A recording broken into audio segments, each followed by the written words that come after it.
प्रिय छात्र छात्राओं, सुप्रभात।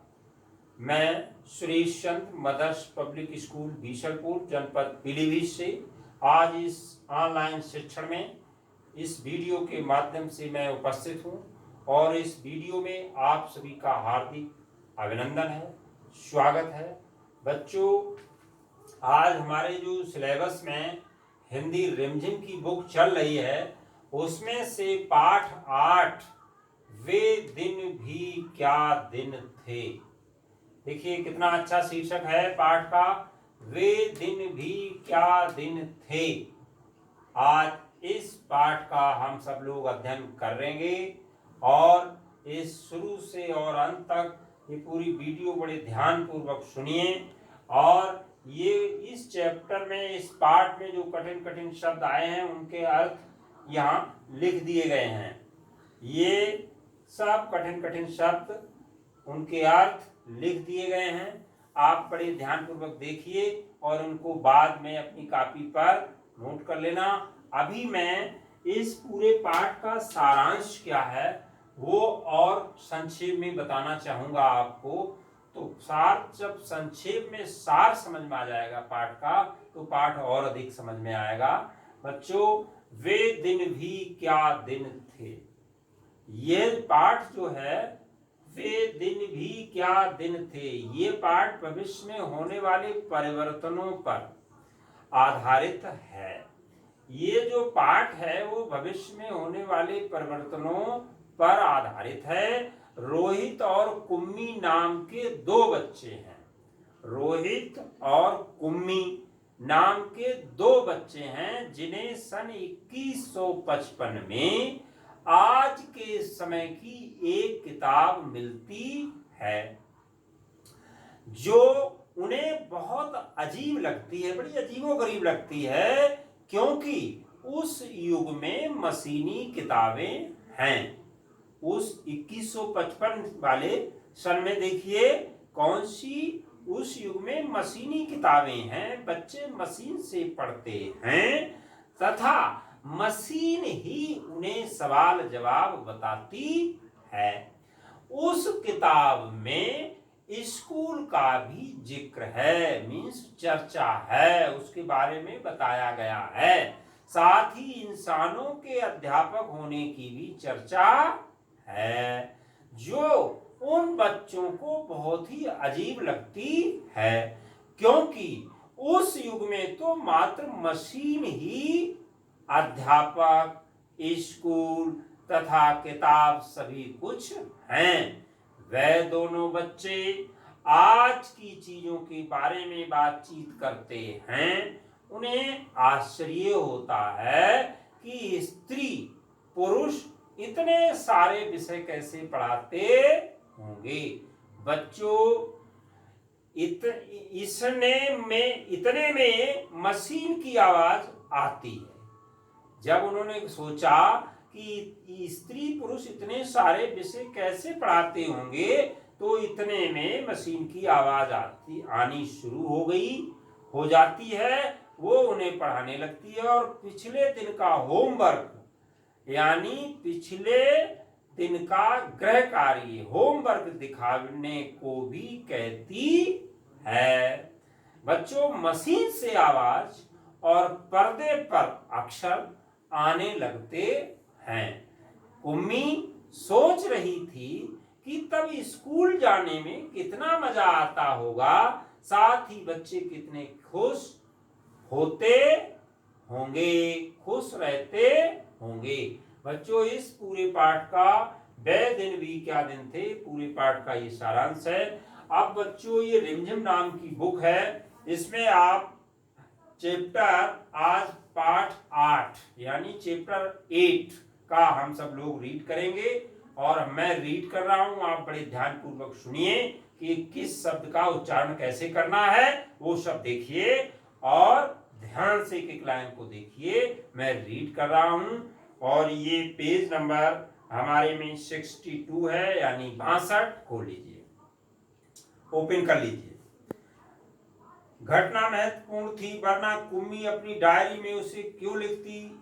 अपनी डायरी में उसने 17 मई सन 2155 की रात को लिखा, आज रोहित को सचमुच की एक पुस्तक मिली है।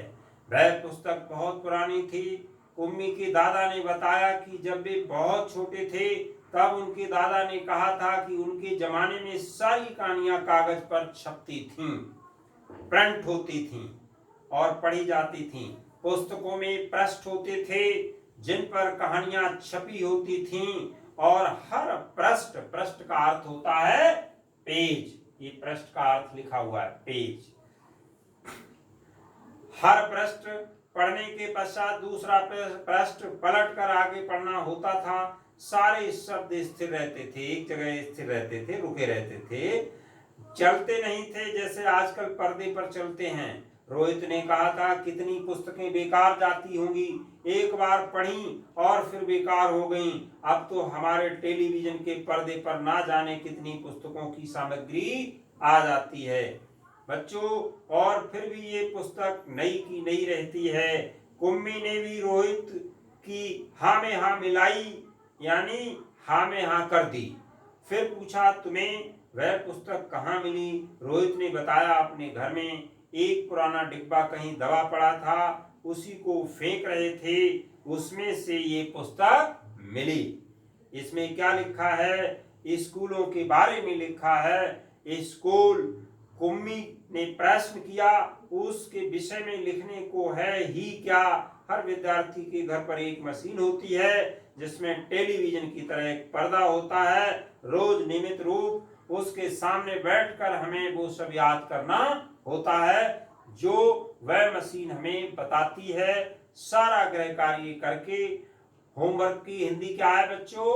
गृह कार्य, घर पे करने वाला वर्क कार्य, दूसरे दिन उसी मशीन में डाल देना होता है। हमारी गलतियां बताकर फिर वो हमें समझाती हैं। एक विषय पूरा होने पर वही मशीन हमारी परीक्षा लेकर हमें आगे पढ़ाना आरंभ कर देती है, शुरू कर देती है। कहते कहते कुम्मी थक गई, अंत में बोली, कितना उबाऊ होता है ये सारा स्कूल का काम। उबाऊ का अर्थ होता है बच्चों बोर करने वाला, अच्छा ना लगने वाला।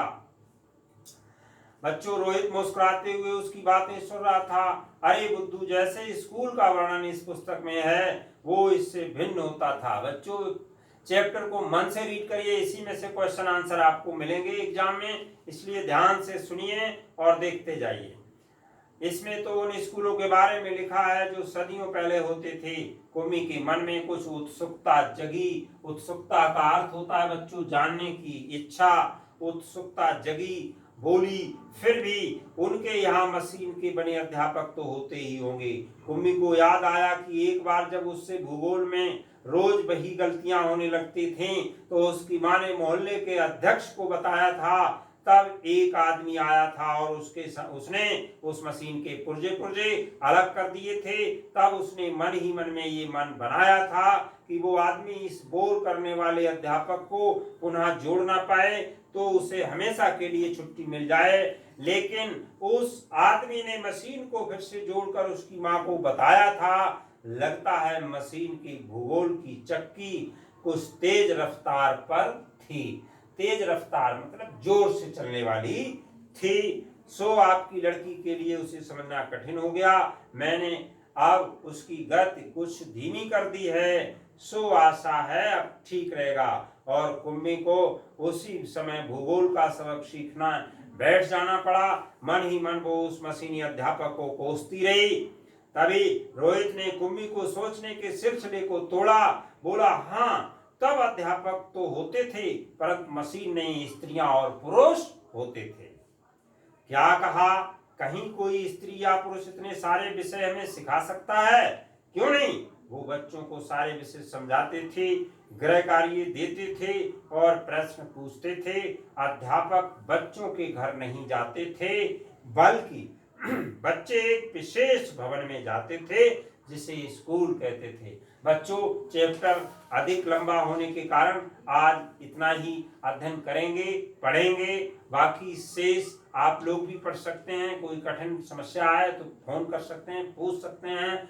शेष पाठ रीड करेंगे आप लोग। और एक बार पुनः मैं इन सभी शब्दों के अर्थ जा रहा हूं, आप ध्यान दीजिए। महत्वपूर्ण का अर्थ होता है खास, जमाना का अर्थ होता है युग, पृष्ठ का अर्थ होता है पेज, और नियमित का अर्थ होता है अक्षर, गृहकार्य का होता है स्कूल से घर के लिए मिलने वाला काम, उबाऊ का अर्थ होता है बोर करने वाली, बुद्धू का अर्थ होता है नासमझ, और सदी का अर्थ होता है 100 साल, उत्सुकता का अर्थ होता है जानने की इच्छा, ऊर्जा का अर्थ क्या होता है भाग, पुनः का अर्थ क्या होता है फिर से दोबारा, रफ्तार का अर्थ होता है गति चाल, कोसना बुरा भला कहना, कुछ लोग कोसते रहते समाज में एक दूसरे को, यानी बुरा भला उनसे कहते रहते हैं। सबक का अर्थ होता है शिक्षा, और सिलसिला का अर्थ होता है क्रम, आनंद का अर्थ होता है खुशी। बच्चों ये सब समझ में आ गए होंगे, इनको कॉपी पे नोट कर लें। आज आपने इस पूरी वीडियो को बड़े ध्यानपूर्वक सुना, इसके लिए बहुत बहुत धन्यवाद। अब फिर मिलते हैं अगली वीडियो में, तब तक के लिए नमस्ते। ठीक है।